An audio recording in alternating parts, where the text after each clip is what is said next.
அஸ்ஸலாமு hi guys, welcome to உக்காச்சி. நம்ம இன்றைக்கி பார்க்க போகிற ரெசிபி பெப்பர் சிக்கன் கிரேவி தான் பார்க்க போகிறோம். வாங்க வீடியோக்குள்ளே போகலாம். பெப்பர் சிக்கன் கிரேவி செய்கிறதுக்கு 1 டேபிள் ஸ்பூன் ஜீரகம், 2 டேபிள் ஸ்பூன் பெப்பர், இது கொஞ்சம் காரமாக இருக்கட்டும்னு சொல்லிட்டு 2½ ஸ்பூன் போட்டிருக்கேன். நீங்கள் உங்கள் காரத்துக்கு தகுந்த மாதிரி பெப்பர் போட்டுக்கோங்க.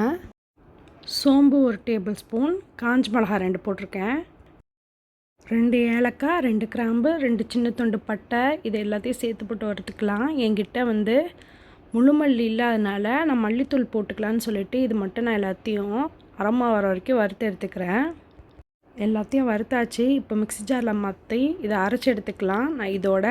நான் 1 டேபிள் ஸ்பூன் மல்லித்தூளும் சேர்த்துக்கிறேன்.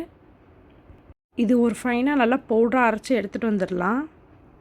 உரப்பாக இல்லாமல் நல்லா ஃபைனாக அரைச்சிக்கோங்க பவுட்ரை. திரும்ப ஸ்டவ் ஆன் பண்ணி நான் ஒரு கடாயை வச்சுக்கிறேன். ஒரு 2 டேபிள் ஸ்பூன் கிட்டக்க எண்ணெய் ஊற்றிக்கலாம்.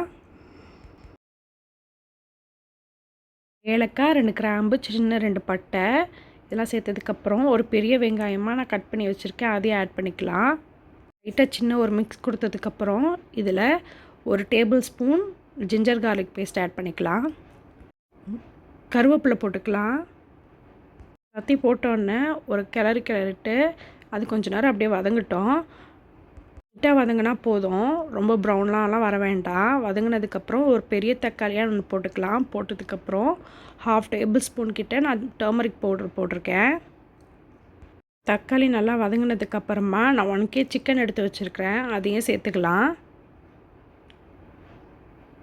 நல்லா வெங்காய தக்காளியோடு மிக்ஸ் பண்ணதுக்கப்புறமா நான் இதில் அரைச்சி வச்சுருந்த பவுடரையும் ஆட் பண்ணிக்கிறேன். அரைச்சி வச்சுருந்த பவுடர் எல்லாத்தையும் ஆட் பண்ணிக்கோங்க. 1 கிலோ சிக்கனுக்கு கரெக்டாக இருக்கும் அந்த பவுடர். நான் ஒரு டேபிள் ஸ்பூன் கல் உப்பு சேர்த்துருக்குறேன்.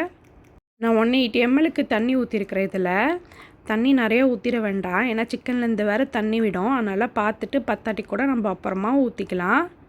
தண்ணி ஊற்றுனதுக்கப்புறம் எல்லாத்தையும் கலந்து விட்டு ஒரு மூடி போட்டு மூடி வேக விடுவோம். நான் ஒரு 7-8 முந்திரி பருப்பு கணக்காக ஊற வச்சுருந்தேன், அதையும் அரைச்சி இதில் ஊற்றிக்கலாம். முந்திரி பருப்பு அரைச்சி ஊற்றினா இன்னும் கொஞ்சம் ரிச்சாக இருக்கும், அதனால தான் நான் ஆட் பண்ணியிருக்கிறேன். இது ஆப்ஷனல் தான், உங்களுக்கு விருப்பம் இருந்தால் நீங்கள் ஊற்றிக்கலாம், இல்லைனா இதை ஸ்கிப் பண்ணிடலாம். முந்திரி பருப்பும் ஊற்றுனதுக்கப்புறமா எல்லாத்தையும் மிக்ஸ் பண்ணிக்கலாம். இந்த இடத்துல உங்களுக்கு தண்ணி பத்தாட்டி நீங்கள் ஆட் பண்ணிக்கலாம். எனக்கு இது போதும், அதனால் நான் தண்ணி ஊற்றிக்கல. இப்போவே ஸ்மெல் நல்லா வருது. இதை அப்படியே ஒரு மூடி போட்டு கொஞ்சம் நேரம் அப்படியே வேக விடுவோம். மூடி ஓப்பன் பண்ணி பார்க்கலாம். ஸ்மெல் செமையாக வந்திருக்குது, நல்லா வந்திருக்குன்னு நினைக்கிறேன். இதில் கொத்தமல்லி கொஞ்சமாக கட் பண்ணி போட்டுக்கலாம், நிறையா போட வேண்டாம், சும்மா ஜஸ்ட் ஒரு பேருக்கு போட்டுக்கலாம். கொத்தமல்லியை போட்டதுக்கப்புறமா எல்லாத்தையும் சேர்ந்து கலந்ததுக்கப்புறமா அவ்வளோதான், பெப்பர் சிக்கன் கிரேவி இப்போ ரெடி ஆகிட்டு.